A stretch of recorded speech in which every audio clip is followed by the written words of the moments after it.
End gold buyers మీ కష్టాల్లో నమ్మకమైన మీ ఆత్మీయ నేస్తం. చాలా అంటే మీకు ఎంత ఎంజాయ్ చేస్తున్నారు మీ సంగీతం?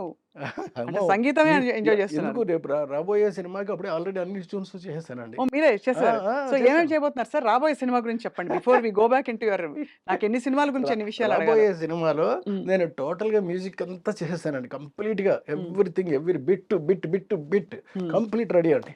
ఇంక్లూడింగ్ రీ రికార్డింగ్‌తో సహా కంప్లీట్ అయిపోయిందండి. ఐ యామ్ వెయిటింగ్ టు వినిపించడానికి. మేక్ ద ఫిల్మ్ అండి. హ్మ్. Make the film. ఇది ఎలాంటి థీమ్ కథాంశం తీసుకున్నారు సార్ ఈ కొత్త సినిమా? అంటే నా సినిమాలో కథాంశం చెప్పడం కొంచెం కష్టమేనండి. హ్మ్. మరి అంటే మీరైతే చెప్పేస్తారేమో, ఎందుకంటే ఇది జోనర్ అలాగేనండి. సింపుల్‌గా ఇది జోనర్ అని చెప్పేస్తారండి. హ్మ్. కానీ నేను అలా చెప్పలేను ఖచ్చితంగా. పోనీ ఎందుకంటే ఆ! ఇప్పుడున్నటువంటి నేటివిటీలో ఇప్పుడున్నటువంటి దాంట్లో ఒక కథ జరుగుతూ ఉంటుందండి. ఒక అద్భుతాలు క్రియేట్ చేస్తూ ఉంటారు వాళ్ళు. హ్మ్. Advanced about of the knowledge is the cinema అండి. సినిమా పేరే బహుశా 90% ద నాలెడ్జ్ అని పెడతానండి. The knowledge. హ్మ్. హ్మ్. The knowledge.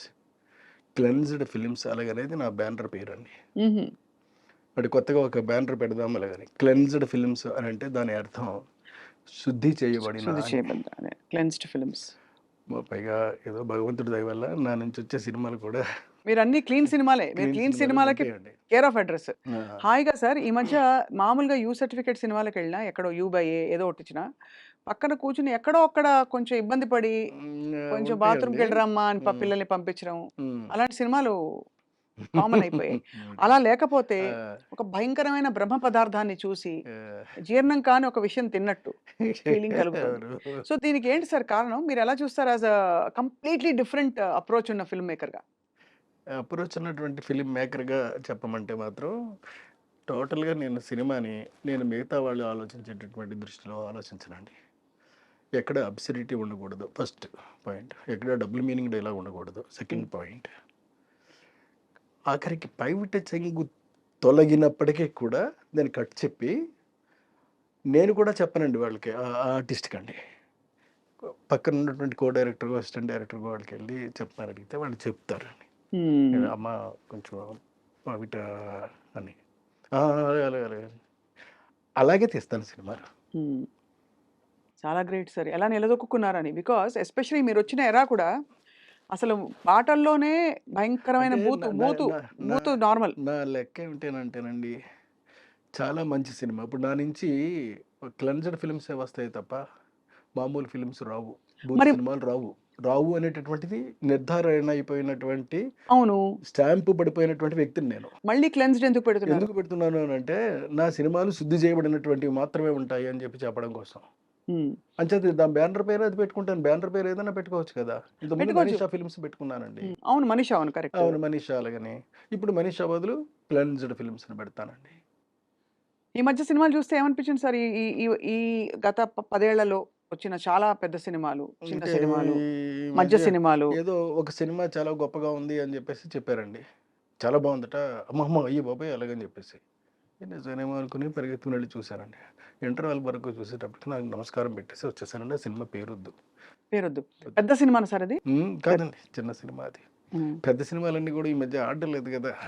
కాదు. ఈ మధ్య చాలా పెద్ద పెద్ద సినిమాలొచ్చాయి కదా సార్. హ్మ్. అంటే మనకి ఒక కొన్ని కొత్త ట్రెండ్స్, కొత్త ఏం చెప్పాలి స్టైలులొచ్చేసాయి. ఇప్పుడు ఒకటి వి హావ్ మిస్టర్ బచ్చన్ ఏదో ఒకటి సినిమా ఒకటొచ్చిందండి. అవును. రవితేజ చేశాడు. కష్టపడి చేశాడు అందులోను. అవును. అతని క్యారెక్టర్ వరకు బావుందట అది. ఆ తర్వాత విలన్ ఏదో చేశాడట. అది విలన్ బావుందట. కానీ చూడదగినటువంటి సినిమా కాదు అని చెప్పారన్న. అని చెప్పి మానేసాను వెళ్ళడం. వెళ్ళేది. మీకు చెప్పారా సార్ అలా అని? అంటే మీరంటే దానిలో ఉండే అశ్లీలత దాని వల్ల? లేకపోతే బోర్ కొడుతుందనా? ఏం మరండి సరిగ్గా తీయలేదనా? వద్దని బోర్ కొడుతుందండి మెయిన్‌గానండి. వేరే ఏం కాదు. హ్మ్. మీరెలా ఫీల్ అవుతారు? అంటే హాల్లోకెళ్తారు సినిమా హాల్లోకి. సడెన్‌గా అంటే హాల్లోకెళ్ళిన తర్వాత ఇమ్మీడియేట్‌గానండి ఫోర్త్ మినిట్ కల్లా హ్మ్. ఆడియన్స్‌ని లాక్ చేయగలగాలండి ఫస్ట్ పాయింట్. ఇది స్క్రీన్ ప్లేలో చెప్తున్నటువంటి మొదటి సూత్రం ఇది. హ్మ్. ఫోర్త్ మినిట్‌కి. ఒకవేళ ఫోర్త్ మినిట్ వల్ల మీ వల్ల అవ్వలేదు అనుకోండి. అట్‌లీస్ట్ సెవెంత్ మినిట్ కదా వరకు ఓపిక ఉంటదండి. ఆ తర్వాత ఉండదు వాళ్ళకి ఆడియన్స్‌కి. హుహు. సో, సెవెంత్ మినిట్ లోపలన్నా వేసేయాలండి. హ్మ్. ఫోర్త్ మినిట్ లోపల వేసేయగలగాలండి హ్మ్. మాత్ర. ఓహో! ఈ ఈ ఈ ఈ ఇటువైపు తీసుకెళ్తున్నాడు కథలో. ఇగో ఈ సస్పెన్స్ మొదలైపోయింది. హ్మ్. ఇక్కడి నుంచి ఇంకేముంటది? ఇక్కడి నుంచి ఏముంటుంది, ఇక్కడి నుంచి ఏముంటుంది, ఇలాంటి ఫీలింగ్ ఆడియన్స్‌కి రావాలండి క్లియర్‌గా. హ్మ్. అలా వచ్చినప్పుడు మాత్రం అదే సినిమా అవుద్దండి. అది boredom and creativity aspect sir.